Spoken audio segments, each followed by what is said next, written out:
Assalamu alaikum, dear students. Welcome to the connected class of chemistry. I am your chemistry teacher. आज जो हम lecture पढ़ेंगे chapter number 4 का last topic है जिसमें हम नॉन मेटल्स और मेटल की प्रॉपर्टीज़ को कंपेयर करेंगे। जिसमें पहली जो आपके सामने प्रॉपर्टी लिखी गई है थर्मल कंडक्टिविटी, इसको ज़रा हम ज़रा टेबल की फॉर्म में लिखेंगे। इसको आपने अटेम्प्ट कैसे करना है। थर्मल कंडक्टिविटी पहला है, उसमें क्वेश्चन कैसे आ सकता है कि कंपेयर द प्रॉपर्टीज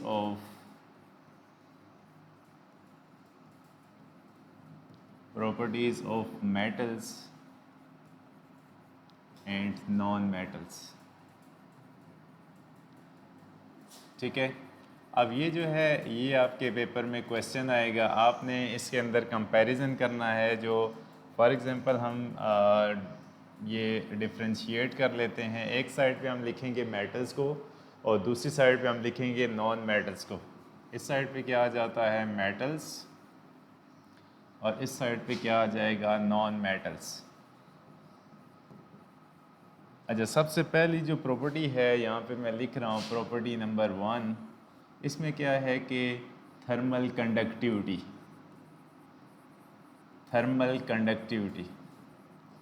थर्मल का मतलब होगा कि क्या मेटल्स और नॉन मेटल्स हीट को कंडक्ट कर सकते हैं या कि नहीं। तो यहाँ पे आपने क्या लिखना है कि मेटल्स जो होते हैं metals are highly conductors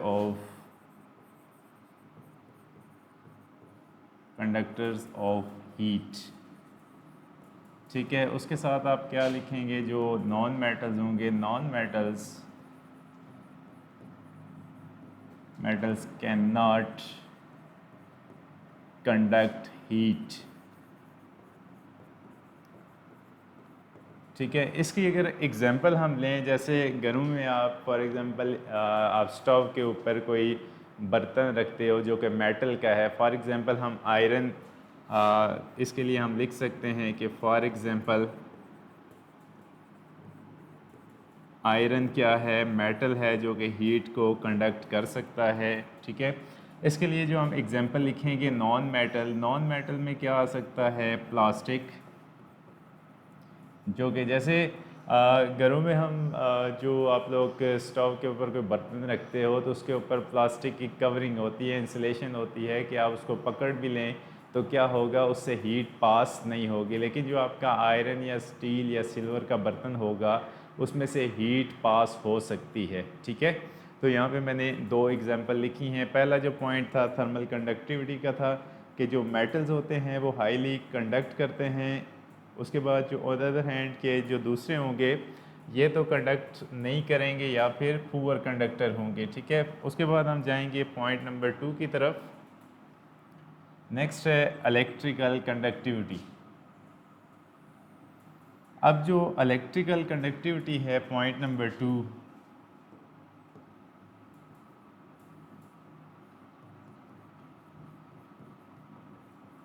electrical conductivity. ठीक है, अब एक साइड पे हम लिखेंगे मेटल्स, प्रॉपर्टी नंबर 2 आ गई, और दूसरी साइड पे क्या हो जाएगा नॉन मेटल्स। ठीक है, अब जो मेटल है वो क्या करेगा, metals can conduct electricity due to the presence of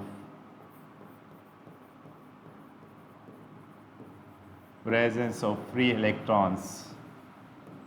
ठीक है, अब इसमें जैसे हम घरों में जो वायरिंग होती है हमारी, वो किस जो वायर होती है वो कॉपर वायर होती है। फॉर एग्जांपल इसमें हम लिख सकते हैं कि फॉर एग्जांपल जो कॉपर मेटल है, for example copper is used in wiring. ठीक है, अब यहाँ पे जो हमने एग्जांपल लिखी है कॉपर की, कॉपर क्या है, मेटल जो कि इलेक्ट्रिसिटी कंडक्ट कर सकता है। किस वजह से? Due to the presence of free electrons. अब नॉन मेटल्स क्या करेंगे? दे यहाँ मैं लिख रहा हूँ कि they can not conduct electricity. इसकी रीज़न क्या होगी? अब रीज़न क्या है? ड्यू टू अनअवेलेबिलिटी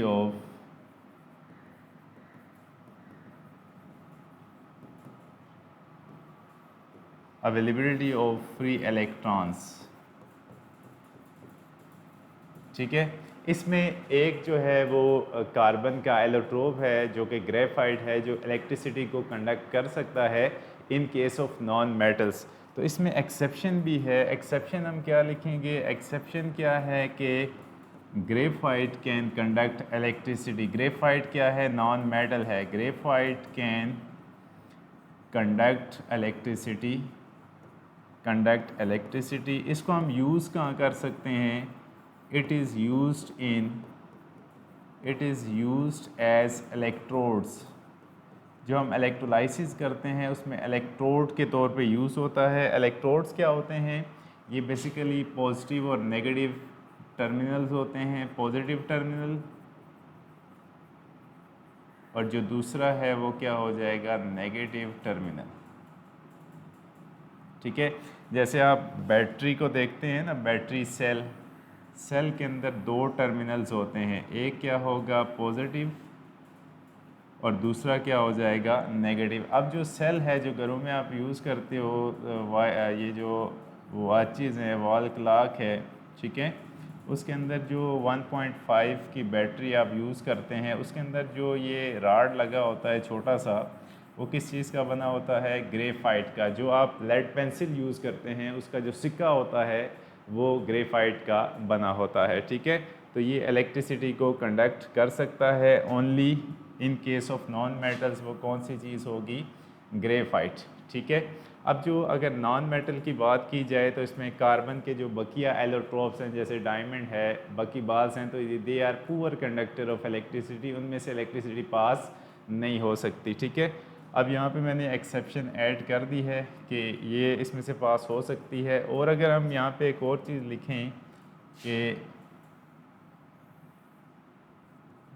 कार्बन जिसमें क्या हो सकता है? Diamond is poor conductor. Poor conductor mean कि ये क्या होगा? इंसुलेटर होगा। ये एग्जांपल नंबर 2 यहाँ पे हम ऐड कर सकते हैं। ठीक है, उसके बाद हमारे पास आएगी प्रॉपर्टी नंबर 3 जिसको हम क्या कहेंगे? अडाप्टेबिलिटी। अडाप्टेबिलिटी क्या होती है? तीसरे पॉइंट की तरफ जाते हैं।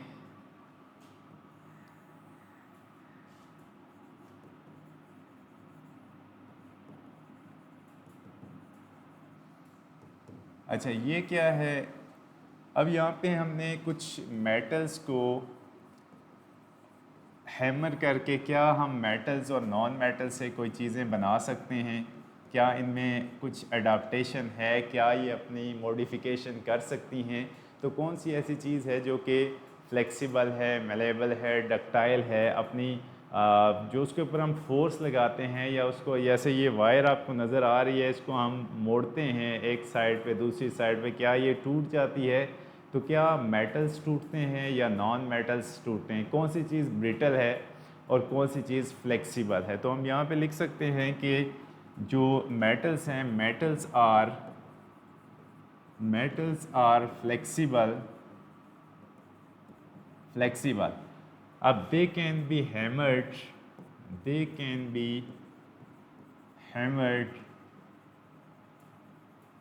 ठीक है, and can be modified into different shapes। ठीक है, अब इसके साथ हम क्या लिख सकते हैं? They are malleable and ductile.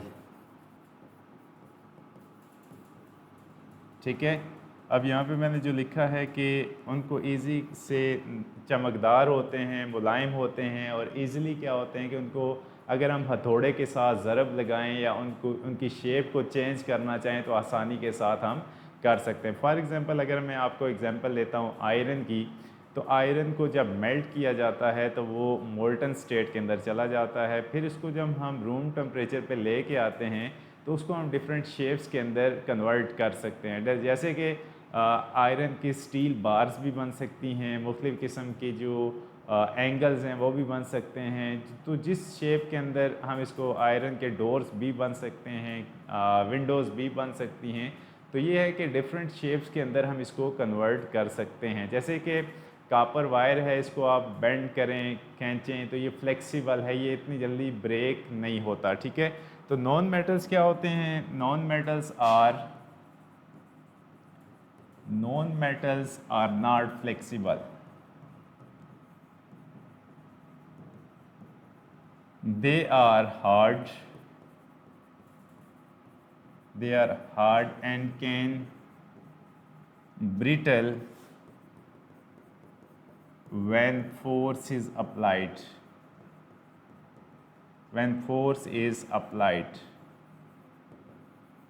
ठीक है। जैसे अगर हम कार्बन का एलोट्रोप हमने देखा, ठीक है, कार्बन है, ठीक हो गया, कार्बन का एलोट्रोप है डायमंड,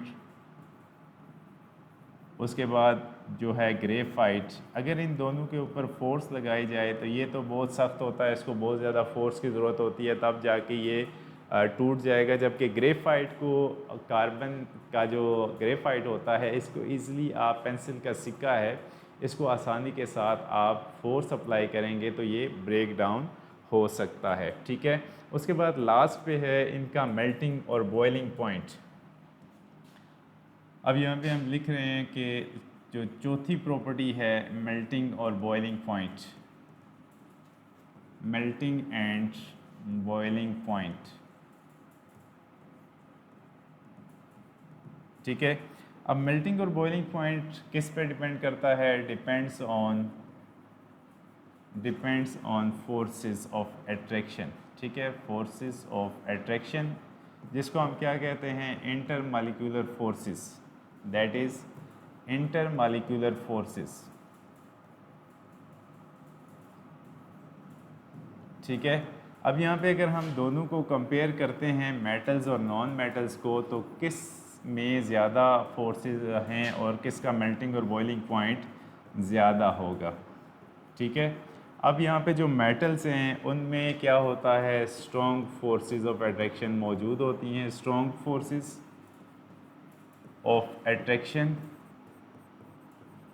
अगर इसकी हम एग्जांपल लिखें तो कौन सी एग्जांपल हो सकती हैं? स्ट्रॉन्ग इलेक्ट्रोस्टैटिक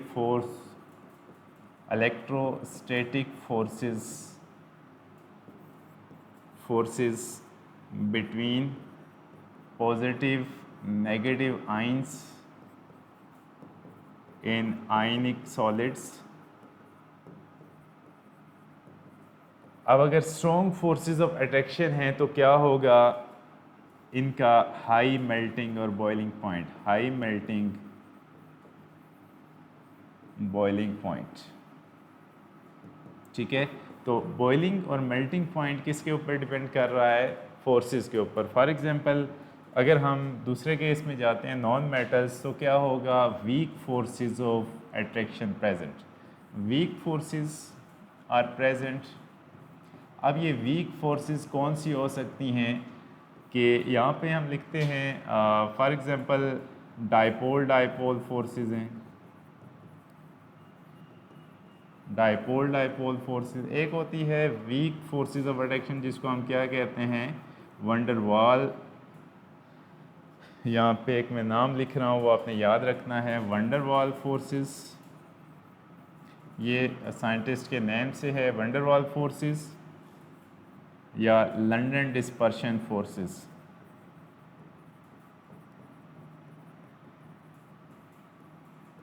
ये जितने भी मैंने नाम लिखे हैं ये सारी की सारी क्या हैं? These are weak forces of attraction. इनको ब्रेक करने के लिए बहुत थोड़ा सा टेम्परेचर आपको चाहिए। तो यहाँ पे क्या होगा? जो नॉन मेटल्स हैं having low melting and boiling point, melting and boiling point, ठीक है। तो ये था आपका जो लेक्चर लास्ट टॉपिक इस चैप्टर का। तो हमने अभी जो है वो प्रॉपर्टीज़ ऑफ मेटल और नॉन मेटल्स को कंपेयर किया है। इसमें अगर आपका कोई क्वेश्चन है तो वो अभी आप डिस्कस करेंगे, उसके बाद हम देखेंगे एमसीक्यूज़ इस चैप्टर के। ठीक है, अगर आपका कोई क्वेश्चन होता है तो वो मुझे आप बताएं।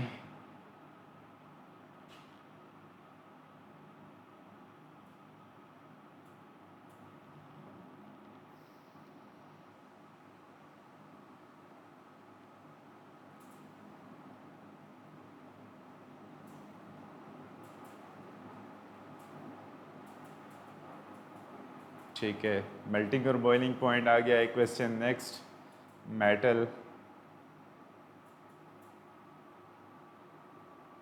ठीक है, ये सेकंड पेज आपका आ गया। उसके बाद हम मेल्टिंग और बॉइलिंग, इलेक्ट्रिकल कंडक्टिविटी। इसमें आपने ये बताना है कि क्या जो बिजली है, इलेक्ट्रिसिटी है, मेटल में से पास हो सकती है या नॉन मेटल में से पास हो सकती है। तो मेटल क्या करते हैं, मेटल में आपने याद रखना है हमेशा कि इसमें फ्री इलेक्ट्रॉन्स होते हैं। वो फ्री इलेक्ट्रॉन्स क्या करते हैं, इलेक्ट्रिसिटी कंडक्शन में इन्वॉल्व होते हैं, जैसे कि हमने कॉपर की एग्जांपल लिखी। और नॉन मेटल्स में क्या होता है, नो फ्री इलेक्ट्रॉन्स। ठीक है, एक मैंने एक्सेप्शन लिखी थी जिसमें फ्री इलेक्ट्रॉन्स हो सकते हैं। वो कौन सी एग्जांपल है, ग्रेफाइट की, जिसमें एक कार्बन 3 अदर कार्बन एटम के साथ अटैच होता है। तो एक जो इलेक्ट्रॉन्स बच जाता है इस केस में, तो क्या होगा, वो कंडक्शन में इन्वॉल्व होता है only graphite. Diamond is a poor conductor of electricity. ठीक है, उसके बाद नेक्स्ट है अडाप्टिबिलिटी। अडाप्टेबिलिटी का मतलब क्या है कि अडाप्टेशन है, इसमें जो आप चीज़ इसके ऊपर एग्जर्ट करेंगे वो अडाप्ट करेगा। फॉर एग्जांपल आप इसके ऊपर फोर्स लगाते हैं, जैसे ये आपके सामने एक पेन है, इसके ऊपर मैं फोर्स लगाता हूँ, क्या ये ब्रेक हो जाता है। जैसे ये प्लास्टिक है आपके सामने, नॉन मेटल है, फोर्स लगाएंगे ये टूट जाएगा। हमने इसको तोड़ना तो नहीं है, लेकिन मैं जस्ट एज एग्जांपल आपको बता रहा हूँ। ये प्लास्टिक है, तो प्लास्टिक को हमने नॉन मेटल के केस में लिखा था, और इसके साथ हम लिख रहे हैं कि ये ब्रिटल है। ब्रिटल मीन कि जब इसके ऊपर आप फोर्स अप्लाई करेंगे तो बजाय ये अपनी शेप को चेंज करता है, ये टूट जाएगा, जो कि इसकी प्रॉपर्टी है। ये चीज़ों को अडाप्ट नहीं करता बल्कि रेजिस्ट करेगा, और इसकी जो फोर्सेस हैं वो ब्रेक डाउन हो जाएगी और ये डी शेप हो जाएगा। ठीक है, जबकि मेटल्स जो इसके ऊपर आप फोर्स लगाएंगे उसको ये एब्जॉर्ब करेगा। मीन कि जैसे हमने एग्जांपल लिखी है आयरन की यहाँ पे डक्टाइल, और ये डक्टाइल और मेलेबल का क्या मतलब होता है, इनका सरफेस क्या होता है, शाइनी, और ये मुलायम होते हैं। उसके बाद ये लस्टर, अपनी जो अपीरेंस है लस्टेरियस या शाइनी देते हैं। और फ्लेक्सिबिलिटी मीन के यहाँ पे हम फॉर एग्ज़ाम्पल आयरन की बात करें या कॉपर की बात करें, तो कॉपर को हम वायरिंग के अंदर यूज़ करते हैं। वायर को आप जैसे मर्ज़ी बेंड करें, जिस मर्ज़ी जो आपका पाथ है जैसे उसके ऊपर आप मोड़ते जाएं, तो वो वायर जो है वो ब्रेक नहीं होगी। ठीक है, उसके बाद अगर आप आयरन की, मैंने बात की थी कि आयरन को आप सारा मेल्ट कर लें। मेल्ट करने के बाद आपको जिस मर्ज़ी शेप के अंदर आप डालेंगे, जैसे स्टील बार्स होती हैं उसको आप मोड़ के तोड़ मोड़ के आप कर लें, उसके बाद उसको ब्रेक करें तो फोर्स लगेगी, टूटेगा सही, लेकिन उसके अंदर क्या होती है, फ्लेक्सिबिलिटी। उसके ऊपर आप जितनी मर्ज़ी फोर्स एक्सर्ट करें वो अपनी शेप को मॉडिफाई करेगा, जिसको हम किस प्रॉपर्टी के अंदर लिखते हैं, एडाप्टिबिलिटी के साथ। लास्ट प्रॉपर्टी है मेल्टिंग एंड बॉइलिंग पॉइंट। अब मेल्टिंग और बॉइलिंग पॉइंट क्या होता है, ये एक टेम्परेचर है जिसको हम डिग्री सेल्सियस के अंदर ले रहे हैं, जिसके ऊपर कोई भी सॉलिड मेल्ट करता है या उसको हम क्या कहते हैं, मेल्टिंग पॉइंट। या कोई लिक्विड बॉयल करना शुरू करता है तो उसको हम क्या कहते हैं, boiling point. Melting point solids के लिए होता है और जो बॉइलिंग टेम्परेचर है वो लिक्विड्स के लिए होता है। अब अगर मेटल की बात की जाए तो इनका मेल्टिंग और बॉइलिंग पॉइंट हाई होता है। इसकी रीज़न क्या है कि इनकी जो फोर्सेस ऑफ रिडक्शन हैं वो स्ट्रॉन्ग होती हैं। एक फोर्स मैंने आपके सामने लिखी जो कि इलेक्ट्रोस्टैटिक फोर्स ऑफ रिडक्शन है, ये आप फिज़िक्स में पढ़ते हैं। इसमें कूलम लॉ को डिफ़ाइन किया जाता है, जिसमें पॉजिटिव और नेगेटिव चार्जेस या चार्जेस के दरमियान अट्रैक्शन को डिफ़ाइन किया जाता है। और ये जो आयनिक सॉलिड्स होते हैं उसमें ये स्ट्रॉन्ग होती है, जिसको ब्रेक करने के लिए बहुत ज़्यादा टेम्परेचर चाहिए। यहाँ पे मैं अगर एक आयनिक सॉलिड की बात करूँ तो NaCl एक आयनिक सॉलिड है जिसमें स्ट्रॉन्ग फोर्सेस ऑफ रिडक्शन होती हैं, जिसमें मेटल भी है और नॉन मेटल भी शामिल है। तो इसका जो मेल्टिंग पॉइंट होता है वो क्या होता है, 801 डिग्री सेल्सियस। ठीक है। तो एक कंपाउंड को मैंने यहाँ पे लिखा है जो कि सोडियम क्लोराइड है Na पॉजिटिव, जिसमें मेटल और नॉन मेटल का कम्बिनेशन है। और जो नॉन मेटल्स हैं उसमें वीक फोर्सेस ऑफ अट्रैक्शन पाई जाती हैं। जैसे हम अगर नॉन मेटल की बात करें तो Cl2, ठीक है, ये एक नॉन Cl2 एक मालिक्यूल है जो कि जिसमें दोनों नॉन मेटल्स शामिल हैं। इनके अंदर जो फोर्सेस होती हैं वो वीक फोर्सेस ऑफ अट्रैक्शन होती हैं, जिसमें मैंने डायपोल फोर्सेस का जिक्र किया, वंडरवाल फोर्सेस का जिक्र किया, लंदन डिस्पर्शन फोर्सेस का जिक्र किया। ये सारी की सारी फोर्सेस जो हैं वो वीक फोर्सेस ऑफ अट्रैक्शन हैं। इनको ब्रेक करने के लिए आपको मामूली सी हीट चाहिए, तो ये क्या मामूली सा टेम्परेचर चाहिए, तो ये ब्रेक डाउन कर जाएंगी। ठीक है, तो यहाँ पे हमने जो 4 प्रॉपर्टीज़ थी उनको डिस्कस किया। अभी अगर आपका कोई क्वेश्चन है तो, नहीं तो हम MCQs की तरफ जाएंगे। इस चैप्टर को हमने आज क्लोज़ कर लिया है, अभी हम इसके MCQs की तरफ जाते हैं। ठीक है,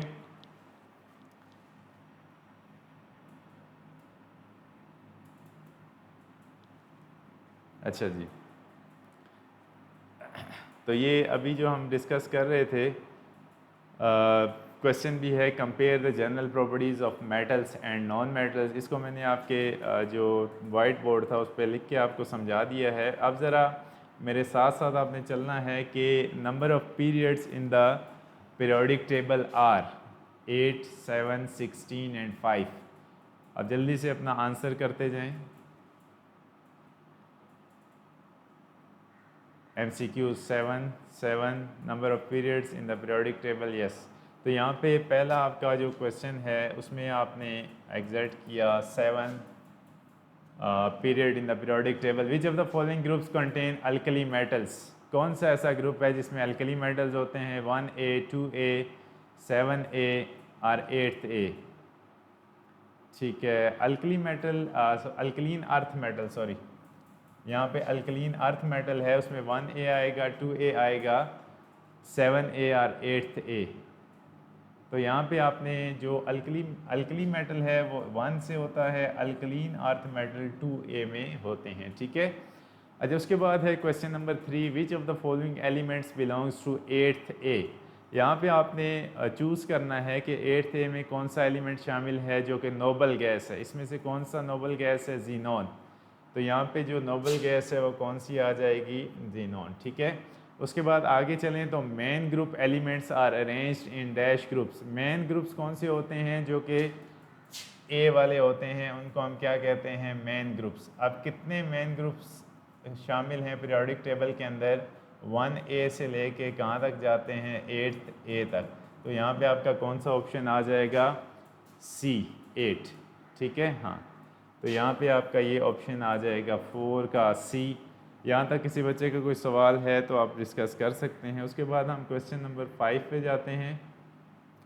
अच्छा, यहाँ पे एलुमिनियम है, आपने इसका पीरियड नंबर बताना है। पीरियड नंबर 1 है, 2 है, 3 है और 4।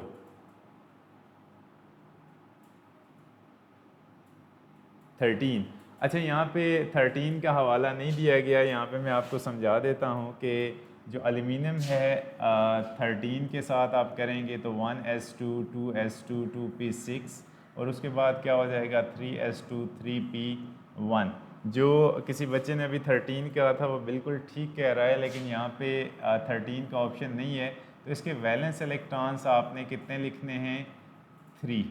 ठीक है, तो जब भी हम इसका जो यहाँ पे वैलेंस इलेक्ट्रॉन से ग्रुप नंबर फाइंड करते हैं, ग्रुप नंबर तो इसका 13 आएगा। ठीक है, लेकिन पीरियड नंबर कैसे आप बताएंगे कि इसका वैलेंस शेल कितना है? 3rd, तो इसका पीरियड कितना आ जाएगा? 3rd। ठीक है, ग्रुप नंबर आप कैसे फाइंड आउट करते हैं कि वैलेंस इलेक्ट्रॉन्स में आपने 3 + 10 करना होता है फॉर P ब्लॉक एलिमेंट्स, तो ग्रुप 13 आ जाएगा। पीरियड क्या हो जाएगा इसका? 3rd period. उसके बाद है valence shell electronic configuration of an element, atomic number 14।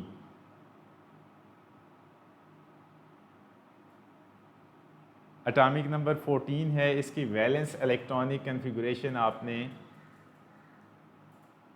ठीक है, वैलेंस इलेक्ट्रॉनिक कन्फिगरेशन आपने बतानी है। जैसे कि एटॉमिक नंबर क्या है? 14। जल्दी से आप इसकी इलेक्ट्रॉनिक कन्फिगरेशन करेंगे 1s2, 2s2, 2p6 और क्या हो जाएगा? 3s2 और 3p2। ठीक है, तो ज़रा चेक करें इसका ऑप्शन कौन सा आएगा, डी 3s2 और 3p2। तो इसका जो ऑप्शन आएगा this one 3s2 and 3p2। उसके बाद नेक्स्ट जो है, which of the following elements you expect to have greater shielding effect. अब ग्रुप 1A के एलिमेंट्स हैं, इसमें सबसे ज़्यादा शील्डिंग इफेक्ट किसका होगा? नो, लिथियम का नहीं होगा। Down the group shielding effect increase करता है, हैव ग्रेटर शील्डिंग इफेक्ट। आपने देखें यहाँ पे जो ग्रुप के अंदर तरतीब है ना, पहले ग्रुप के अंदर, तो वो क्या होता है, सबसे टॉप के ऊपर हाइड्रोजन है, लिथियम है, सोडियम है, उसके बाद पोटाशियम है, उसके बाद रुबिडियम है, सीजियम है और फिर क्या है, फ्रांशियम है। तो यहाँ पे down the group shielding effect increase करता है। तो आप यहाँ पे क्या लिखेंगे, जो नीचे होगा एलिमेंट उसका शील्डिंग इफेक्ट ग्रेटर होगा। तो सबसे ज़्यादा जो शील्डिंग इफेक्ट होगा वो किसका होगा, रुबिडियम का। ठीक है, तो यहाँ पे आपको क्लियर हो गया? यस, कुछ बच्चों ने यहाँ पे लिखा है रुबिडियम, ठीक हो गया। उसके बाद आगे चलें तो क्वेश्चन नंबर 8 है हमारा। क्वेश्चन नंबर 8 पे आते हैं। अब 8 में है कि as you move from right to left across a period, which of the following does not increase electron affinity, ionization energy, nuclear charge और shielding effect. Yes, shielding effect C. Yes, यहाँ पे सी को रिपीट किया गया है, ये D option है, तो एग्जैक्ट ऑप्शन क्या आएगा, D. Shielding effect remain constant across a period, जो कि चेंज नहीं होता। उसके बाद है all elements of group 2 are less reactive than alkali metal, this is because these elements have high ionization energies. उसके बाद है relatively greater atomic mass, atomic sizes, similar electronic configuration, decrease nuclear charge. B, relatively greater atomic sizes, right side पे atomic size increase नहीं करता।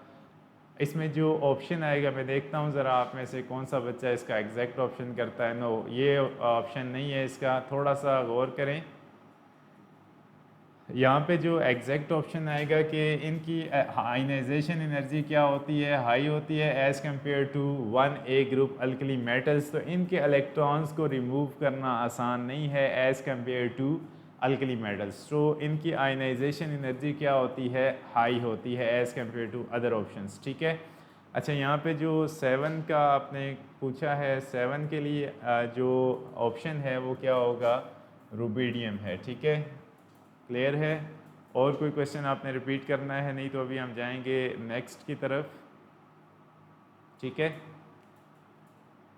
1 2 3 4।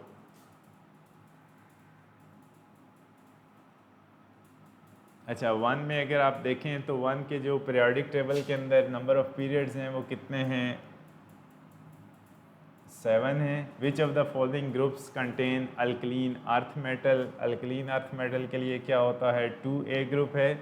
विच of the following elements belongs to 8A, noble gas यहाँ पे कौन सा है। उसके बाद main group elements are arranged in dash groups, तो मेन ग्रुप कितने हैं यहाँ पे, 8। तो ये आपके 4 ऑप्शंस मौजूद हैं। ठीक है, 9 जो होगा वो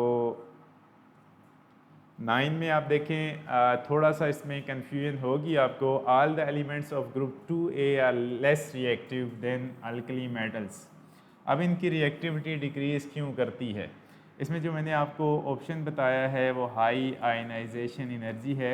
आयनाइजेशन एनर्जी क्या होती है कि amount of energy required to remove the valence electrons, के जो वैलेंस इलेक्ट्रॉन्स होते हैं इनको रिमूव करने के लिए जितनी एनर्जी चाहिए तो क्या होगा, उसको हम आयनाइजेशन एनर्जी कहेंगे। जिस एलिमेंट के लिए आयनाइजेशन एनर्जी कम रिक्वायर्ड होती है वो हाईली रिएक्टिव होता है, उसके इलेक्ट्रॉन्स आसानी के साथ रिमूव हो जाते हैं, केमिकल रिएक्शन में इन्वॉल्व हो जाते हैं। लेकिन यहाँ पे अल्कलीन अर्थ मेटल की जो आयनाइजेशन एनर्जीज़ हैं वो थोड़ी सी स्लाइटली इंक्रीज़ कर जाती हैं as compare to alkali metals. तो इससे क्या होगा कि अल्कलीन अर्थ मेटल थोड़े से लेस रिएक्टिव हो जाते हैं as compare to alkali metals. ठीक है यहाँ पे, ठीक है। अच्छा, उसके बाद आगे जो हैं शार्ट क्वेश्चंस हैं। शार्ट क्वेश्चंस को हम इंशाल्लाह कल जो है वो डिस्कस करेंगे।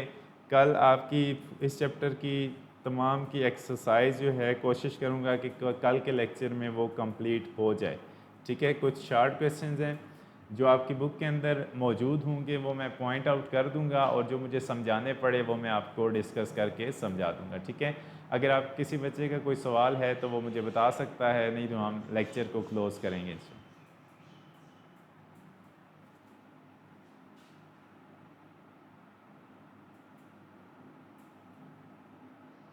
ठीक है, ठीक है, आप लोगों का शुक्रिया कि आप लोगों ने तामुल के साथ क्लास ली है और इस लेक्चर को रिवाइज़ भी करें। और अगर आपको कोई क्वेश्चन होता है, कोई क्यूरीज होती हैं, किसी बच्चे ने लेक्चर नहीं लिया होता, तो वो यूट्यूब पे हमारे लेक्चर अपलोडेड होते हैं, उनको दोबारा से आप विज़िट कर सकते हैं, देख सकते हैं और अपना क्वेश्चन ज़रूर ऐड कीजिए ताकि उसको हम रिस्पॉन्ड करें। अभी मैं आपसे इजाज़त चाहूँगा।